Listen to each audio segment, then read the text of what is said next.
दुःखहर्ता वार्ता विघ्नाची सर्वांगी सुंदर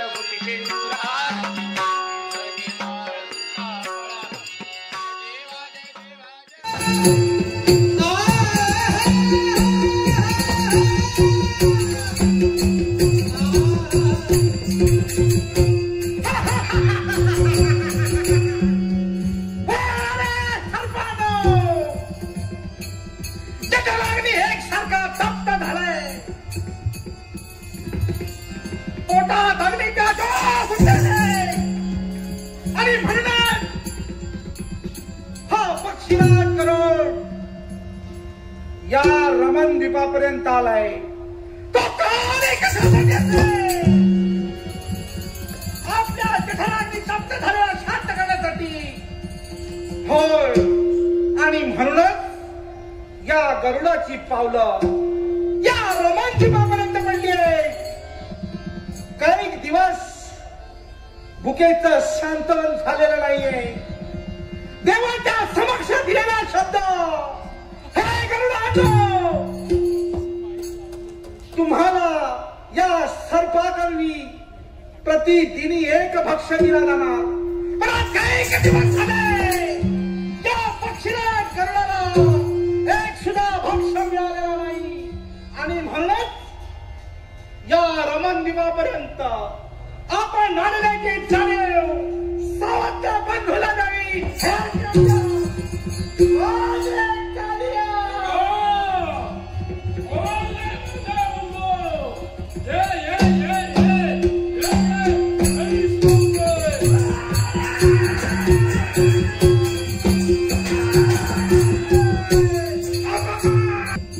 बंधू म्हणतोयस पण बंधूचं नातं निभावण्यासाठी कुठेतरी कमी पडला मुखातून निघणारे शब्द मुखात ठेव कारण तू जे जे मागितलंस ते आम्ही दिलं हे कालिया हे कालिया देवासमोर दिलेला शब्द कोणता दिला होता दिनी प्रतिदिनी तुम्हाला लागलेला एक भक्ष्य तुमच्या सर्पकुळातील एक सर्प मला भक्ष्य म्हणून या गरुडाला तुम्ही देणार होता पण आज गरुडाला भक्ष्य मिळालेला नाहीये तशाच प्रकारचं कारण आहे गरुडा असं कोणतं प्रतिदिनी एक भक्ष्य जर का तुला दिलं असेल तर माझ्या सर्पकुळाचा सर्वनाश होऊ दे सर्वनाश मला थांबवायचंय म्हणून तुला कित्येक दिवस भक्ष्य पाठवला नाही काय चुकला माझं कालिया एक लक्षात ठेव प्रत्यक्ष देवासमोर तुम्ही शब्द दिला होता त्या शब्दाला देवासमोर दिलेल्या शब्दाचा विसर आम्हाला पडलेला नाहीये देवासमोर तुला शब्द दिला तो कशासाठी असेल तर मरणाच्या भीतीने तुला शब्द दिला म्हणजे मरणाच्या भीतीने तुम्ही यावेळी शब्द दिला होता पण तोच शब्द तुम्ही पाळला नाहीये मी विचार केला नाही की जेणेकरून कुठेतरी आमच्या सर्पकुळाचा सर्वनाश होईल आता आमच्याकडे विचार निर्माण होतोय की आमच्या सर्पकुळाचा सर्वनाश थांबवावा आपलं भक्ष्य घेण्यासाठी झालंय देवाच्या उदाहरण सांगतोय प्रत्येक येणारा भक्ष्य मला नाही दिला असेल तर याच वेळी तुझा अरे मी कुणी सर्वसामान्य नव्हे कश्यप बंधूचा पुत्र तसा शेवटी मला सुद्धा पुनश्च या सावत्र कोणत्या प्रकारे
पाहिलं असाय तर सूर्यनारायणाचा लाल मंद असा तऱ्हेचा बिंब पूर्व क्षितिजा हृदयास आहे.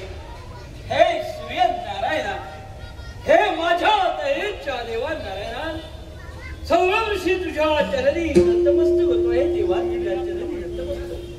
खरोखरच पक्षी राजाने बाग दिली. निद्रा देवीच्या आधीन असताना आमचा देह आम्ही स्वाधीन करून घेतला.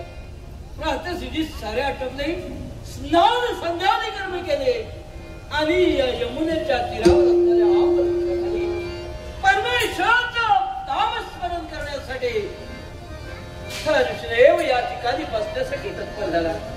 हे माझ्या दयेच्या देवा, यावेळी हा राज तुझ्या चरणी मी नतमस्तक होतोय. देवा, एकाच गोष्टीसाठी रे. जर का विचार केला असेल तर या मृत्यूने काल लोकांनी जर पाहिलं असेल तर वृक्षाची पर्ण हलवण्याचं सामर्थ्य देवा तुझ्याशिवाय पुन्हा. निद्रा देवीच्या अधीन झालेले पक्षीराज देवा वृक्ष बैलीवर कशा रीतीने राहू शकतात रे. याचा जर विचार केला असेल तर देवा करता करविता तू आहेस. आम्ही फक्त निमित्त मात्र आहोत. आम्ही निमित्त मात्र आहोत देवा. आणि म्हणूनच तेव्हा म्हणावं असं वाटतंय, हे माझ्या दयेच्या देवा, केशवा, माधवा, नारायणा, वैकुंठीच्या देवा, हा सौरभ तुझ्या चरण नतमस्तक होतोय आणि लीनतेने तुझं नाव घेण्यासाठी देवा तुझं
पलायन करून निघून गेलास आणि होय तुझ्या पावलावर पाऊल ठेवून होय या यमुनेच्या डोहापर्यंत हा गरुड इथपर्यंत आलाय. कालिया याच वेळी ते पहा यमुनेचा डोह एकसारखा उसळलाय. होय आणि हा कालिया त्याच ठिकाणी या यमुनेच्या डोहात म्हणूनच आपणही या यमुनेच्या डोहात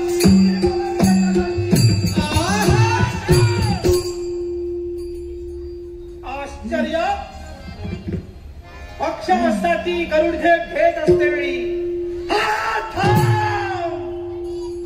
हा ध्वनी संकेत एकसारखा माझ्या कानी पतन पावला. आश्चर्य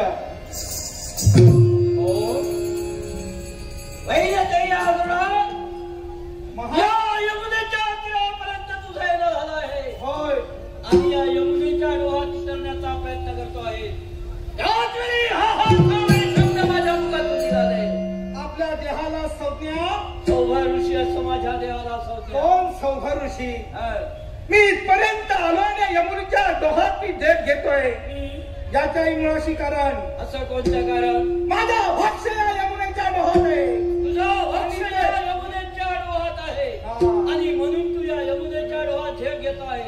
माझं एकच तुला सांगणं आहे. काय ते? या यमुनेच्या डोहात राहणारे सारे जे मत्स्य आहे, ते जलचर प्राणी आहे, ते सारे मासे भक्त आहे.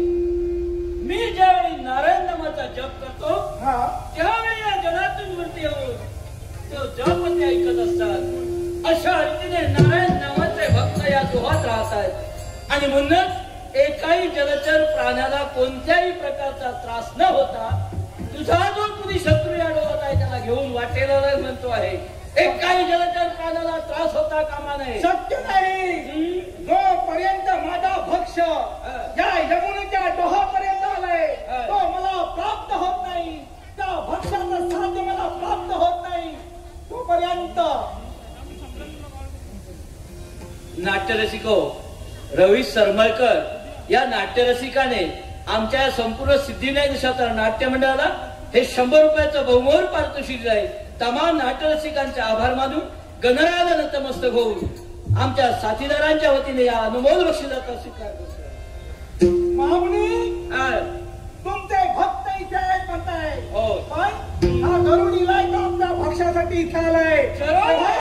माझा भक्ष मी इथून घेऊन जाणार आहे. कोणाच्याही भक्ष्याच्या आड मी मुळीच येणार नाही. मला एवढंच म्हणायचं आहे, जो तुझा भक्ष आहे तेवढाच भक्ष घे. अन्य कोणत्याही जलचर प्राण्याला इजा न करता इथून निघून जा. शक्य नाही. माझा भक्ष या पाण्यात आहे.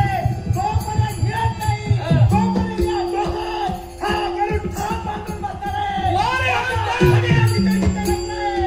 त्या भक्ष्याला माझ्या स्वाधीन घेईन. त्याचवेळी तुमचे भक्त काय तिथं पुढे विचारायचे असू दे. विध्वंस झाला तरी मला त्याचं काही म्हणजे झालेला प्रत्यक्ष देवताच्या अवच्यासाठी वावरण्यासाठी तयार झाला. देवतेला केलेला नमस्कार तुला बोलतो आहे म्हणून तुला अहंकार झाला. मी मोठा करीन ती पूर्वदिशा. पण लक्षात ठेव दोन्ही चक्या अहंकार मुळीच नाही. कारण ज्यावेळी एका जीवाला आपल्या भक्ष्याची गरज असते शेवटी प्रत्येकाचा पोटाचा प्रश्न असतो. आपल्या देहाची फुटकी खरी घडवण्यासाठी मनुष्य प्राणी काही कुठच्याही टोकाला जाऊ शकतो. अरे जगण्यासाठी भोजन हवं असते. सत्य असलं तरी जे भोजन आपण खातो ते सात्विक असायला हवं. अरे दुसऱ्याच्या मानवणीवर बसू तर का अशा रीतीला इतरांना त्रास देऊन स्वतःचं भोजन मिळलं महामुनी तर वैद्य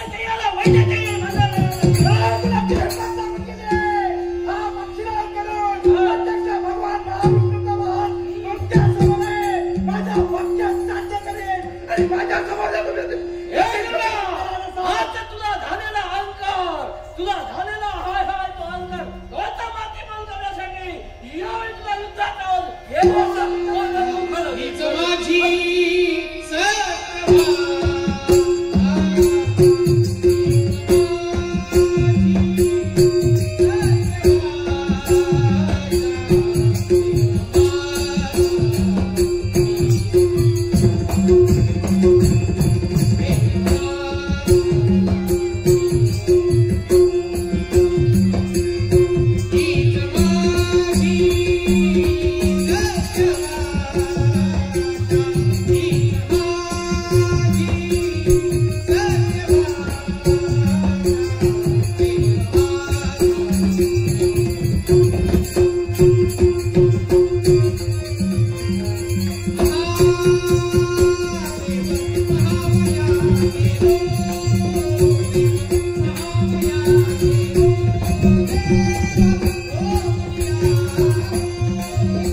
महामुने, हा, युद्ध का थांबिलास? यालाही कारण आहे. मरणाच्या आशेने पुलीस नाही. की भीतीने? अरे मरणाला थांबवणारा मी नव्हे. मग युद्धाच्या धुमश्चक्रीत शस्त्र थांबविण्याचं कारण हा, एकच कारण आहे.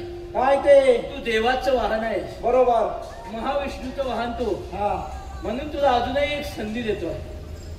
लक्षात ठेव. संधी कुणाला? याशी मी युद्ध करणार.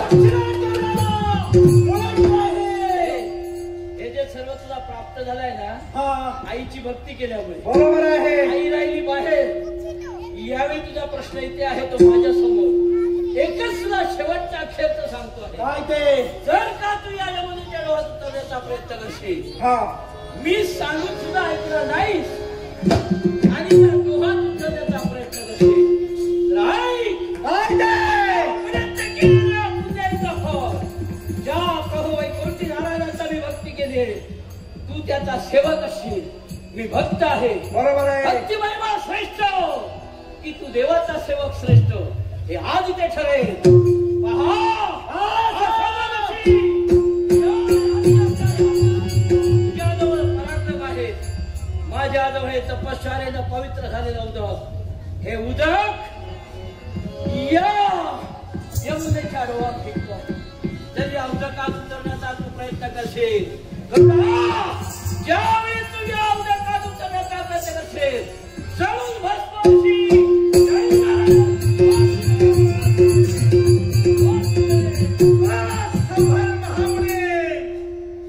भक्ती महिमा काय ठेवण्यासाठी मी भक्त आणि तुम्ही दास. यावेळी तुमच्या मुखातून निघालेले शब्द, तुमचं भक्ती प्राबल्य, यावेळी या तुम्ही या डोहात ठेविला. पण हा पक्षीराज करून मागे हटणार नाही. आपला भक्ष्य साध्य करण्यासाठी राज स्वीकारली. या यमुनेच्या डोहातून लोकांसाठी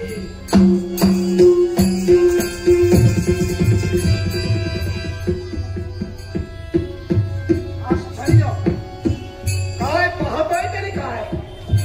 या यमुनेच्या डोहातून एकसारख्या अग्नीच्या डोळा बाहेर निघतायत. हे महामुनींच्या मुखातून निघालेले शब्द सूर्यप्रकाशा एवढे सत्य आहे. पण जोपर्यंत माझा भक्ष्य याच्यातून बाहेर पडणार नाही, तोपर्यंत या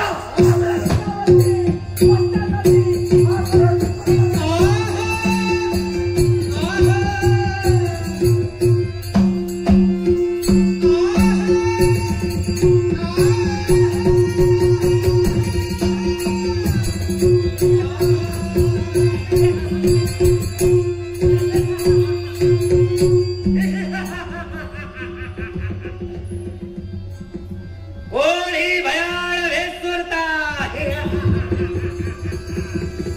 या धेनुकासुराची पावलं पडता क्षणी सारे वन्य प्राणी एक सारखे कशासाठी असे तर स्वतःच्या भीतीनं एक सारखे पडत आहे. कधी एकदा माझा भक्त शांती केला पडेल आणि माझी भूक शमेल, यासाठी एकाच विचार करतोय. आतापर्यंत मी माझा भक्ष, जो माझा भक्ष आहे, माझा भक्ष म्हणजे कोण असेल तर ही वनात फिरणारी धेनू असेल. आजपर्यंत त्या धेनू आसनावर जगतो आहे. पण आजच्या दिनी घडतंय ते आगळं आणि वेगळं. आतापर्यंत मी ज्या धेनूला खात होतो ती धेनू मला दिसते काय, पण ज्या वेळी मी तिला खाण्यासाठी एकाएकी धेनू अदृश्य. आश्चर्य, नवारकी चमत्कार. हाच विचार मी करतोय. कोण देईल माझ्या प्रश्नाचं उत्तर? माझा धेनू.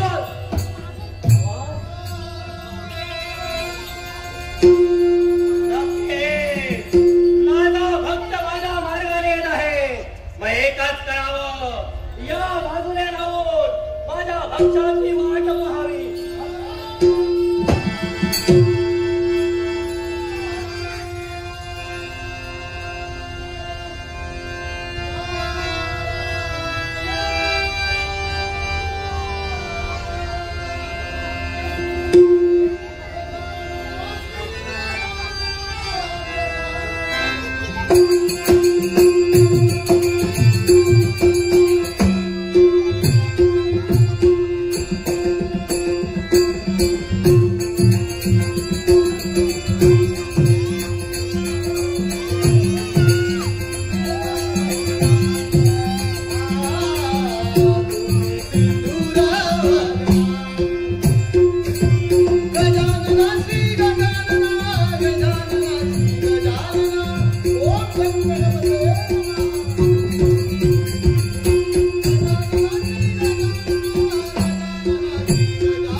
आश्चर्य नवालकी चमत्कार तुझ्यामध्ये प्रश्न पडले.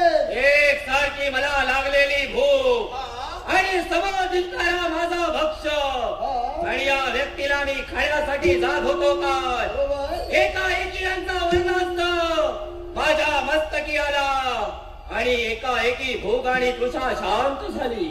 संशय कोण आहेस तो? त्रैलोक्याच्या भ्रमंती मग मी तुला आता खाणार. मी तुला खाणार. पण आता तुझ्या मस्तकी माझा वरदास्त पडल्यामुळे तृषा शांत झाली. हो त्याचं आश्चर्य मला वाटू लागलं. कारण मला सांगा कोण आहात तुम्ही आणि माझ्या मार्गात का? अरे मला सांग तुझ्याकडे एकसारखा पाहतोय. आश्चर्याने माझ्याकडे पाहतोय. भूक लागली आहे मला.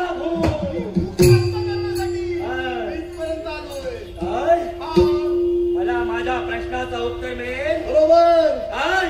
अरे माझ्या प्रत्येक प्रश्नाचं उत्तर तुम्ही देणार. मी देणार. काय सांगता? अरे ज्याला ज्याला मी उत्तरं दिली त्याला त्याला मी मार्गाला लावणार.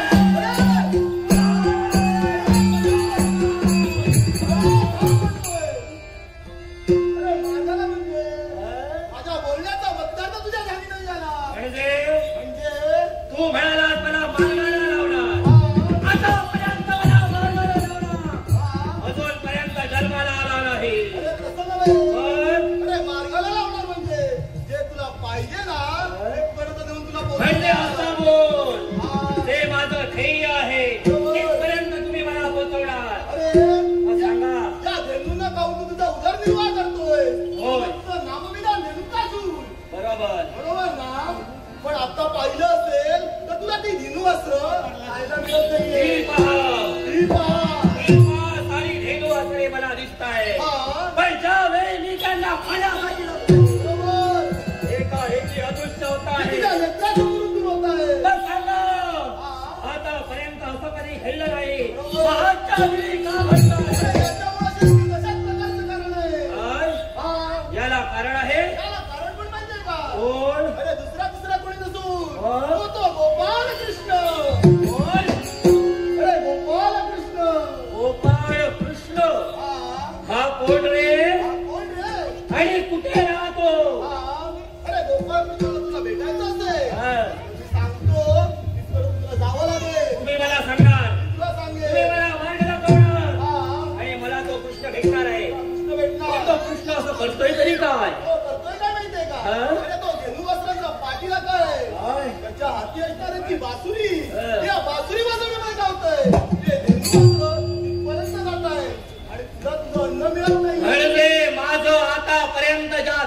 वासरावर उदरनिर्वाह होता.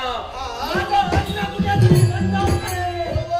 आणि माझ्या मार्गात अडथळा बनतोय तो गोपाळ कृष्ण.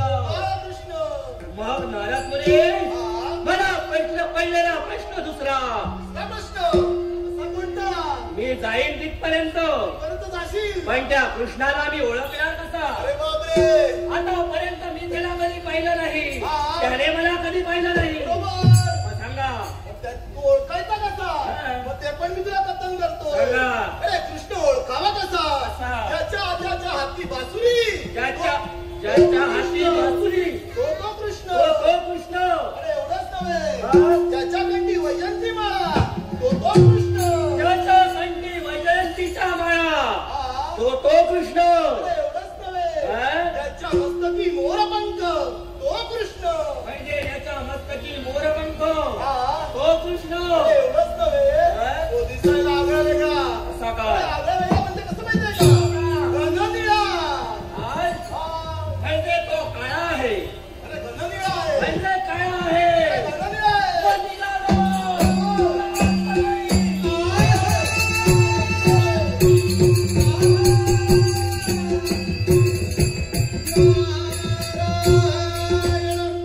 प्रत्येकाला मी हा मार्ग दाखवतोय. मग तो सज्जन असो किंवा दुर्जन असो, मला एकच सांगायचं वाटतंय.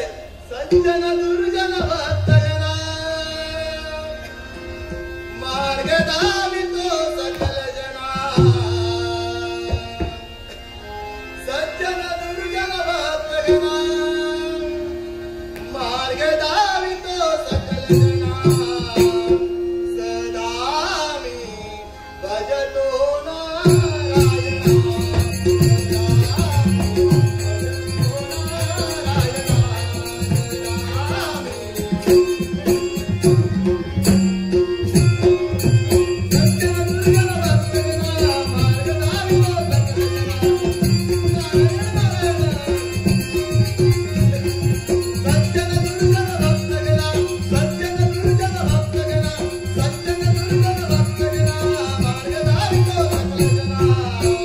सदा